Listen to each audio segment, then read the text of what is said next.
KaraokeBooks. Ozma of Oz. Lyman Frank Baum. Audiobook. 16. Purple, green, and gold.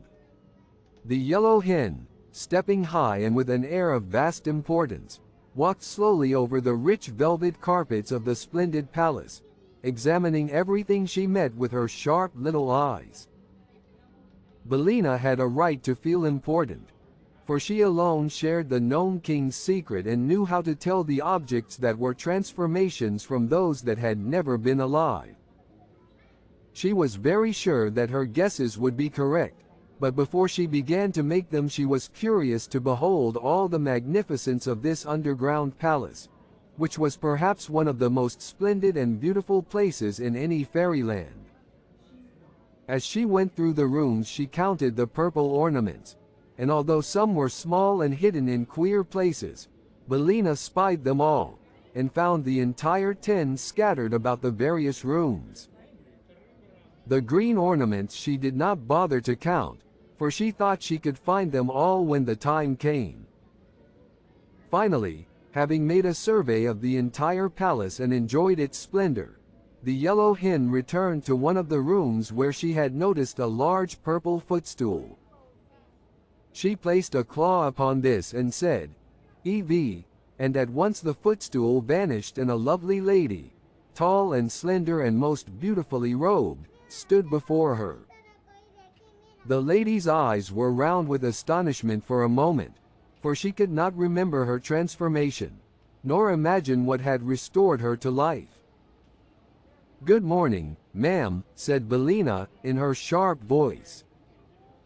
"You're looking quite well, considering your age." "Who speaks?" demanded the Queen of EV, drawing herself up proudly.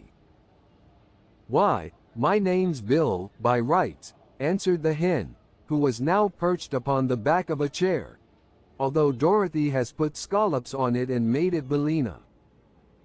"But the name doesn't matter. I've saved you from the Gnome King, and you are a slave no longer." "Then I thank you for the gracious favor," said the Queen, with a graceful courtesy. "But, my children, tell me, I beg of you, where are my children?" and she clasped her hands in anxious entreaty. "Don't worry," advised Billina, pecking at a tiny bug that was crawling over the chair back. "Just at present they are out of mischief and perfectly safe, for they can't even wiggle." "What mean you, O kindly stranger?" asked the Queen, striving to repress her anxiety. "They're enchanted," said Billina, "just as you have been, all, that is, except the little fellow Dorothy picked out. And the chances are that they have been good boys and girls for some time, because they couldn't help it." "Oh, my poor darlings!" cried the Queen, with a sob of anguish. "Not at all," returned the hen. "Don't let their condition make you unhappy, ma'am, because I'll soon have them crowding round to bother and worry you as naturally as ever. Come with me, if you please, and I'll show you how pretty they look." She flew down from her perch and walked into the next room, the Queen following. As she passed a low table a small green grasshopper caught her eye, and instantly Billina pounced upon it and snapped it up in her sharp bill. For grasshoppers are a favorite food with hens, and they usually must be caught quickly, before they can hop away. It might easily have been the end of Ozma of Oz, had she been a real grasshopper instead of an emerald one. But Billina found the grasshopper hard and lifeless, and suspecting it was not good to eat she quickly dropped it instead of letting it slide down her throat. "I might have known better," she muttered to herself, "for where there is no grass there can be no live grasshoppers. This is probably one of the king's transformations." A moment later she approached one of the purple ornaments, and while the Queen watched her curiously the hen broke the Gnome King's enchantment, and a sweet-faced girl, whose golden hair fell in a cloud over her shoulders, stood beside them. "Ivana!" cried the queen. "My own Ivana!" And she clasped the girl to her bosom and covered her face with kisses. "That's all right," said Belina, contentedly. "Am I a good guesser, Mr.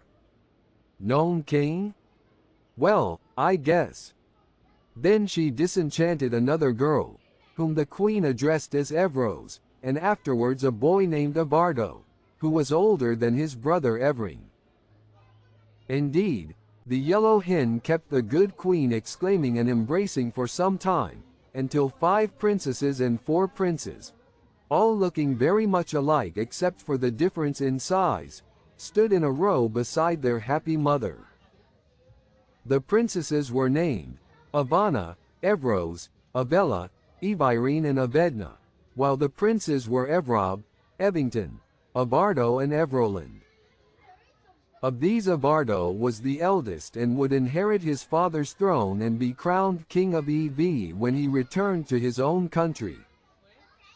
He was a grave and quiet youth, and would doubtless rule his people wisely and with justice. Belina, having restored all of the royal family of Ev to their proper forms, now began to select the green ornaments which were the transformations of the people of Oz. She had little trouble in finding these, and before long all the 26 officers, as well as the private, were gathered around the yellow hen, joyfully congratulating her upon their release. The 37 people who were now alive in the rooms of the palace knew very well that they owed their freedom to the cleverness of the yellow hen, and they were earnest in thanking her for saving them from the magic of the Gnome King. "Now," said Belina, "I must find Ozma. She is sure to be here, somewhere, and of course she is green, being from Oz. So look around, you stupid soldiers, and help me in my search." For a while, however, they could discover nothing more that was green. But the queen, who had kissed all her 9 children once more and could now find time to take an interest in what was going on, said to the hen, "Mayhap, my gentle friend, it is the grasshopper whom you seek." "Of course it's the grasshopper," exclaimed Belina. "I declare, I'm nearly as stupid as these brave soldiers. Wait here for me, and I'll go back and get it." So she went into the room where she had seen the grasshopper, and presently Ozma of Oz, as lovely and dainty as ever, entered and approached the Queen of Ev, greeting her as one high-born princess greets another. "But where are my friends, the Scarecrow and the Tin Woodman?" asked the girl ruler, when these courtesies had been exchanged. "I'll hunt them up," replied Belina. "The Scarecrow is solid gold, and so is Tik-Tok, but I don't exactly know what the Tin Woodman is, because the Gnome King said he had been transformed into something funny." Ozma eagerly assisted the hen in her quest, and soon the Scarecrow and the Machine Man, being ornaments of shining gold, were discovered and restored to their accustomed forms.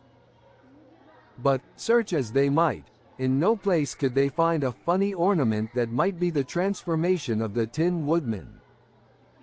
"Only one thing can be done," said Ozma, at last, "and that is to return to the Gnome King and oblige him to tell us what has become of our friend."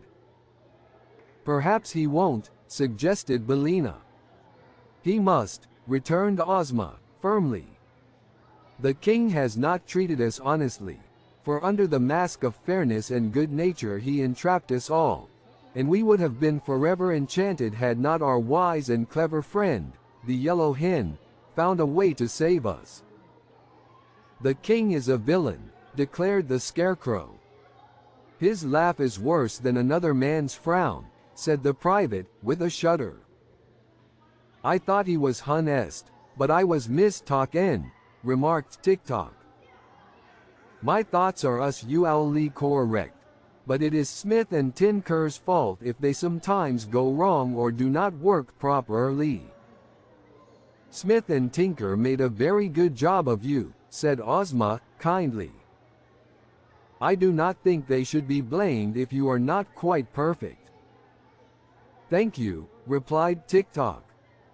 Then, said Billina, in her brisk little voice, let us all go back to the Gnome King, and see what he has to say for himself. So they started for the entrance, Ozma going first, with the Queen and her train of little princes and princesses following. Then came Tick-Tock, and the Scarecrow with Billina perched upon his straw-stuffed shoulder. The 27 officers and the private brought up the rear. As they reached the hall, the doors flew open before them. But then they all stopped and stared into the domed cavern with faces of astonishment and dismay. For the room was filled with the mail-clad warriors of the Gnome King, rank after rank standing in orderly array.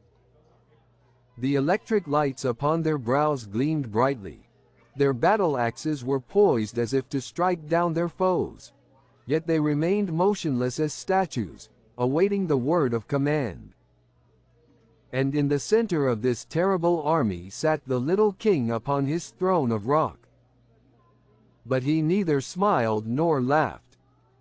Instead, his face was distorted with rage, and most dreadful to behold. If you liked what you heard, please subscribe to the channel.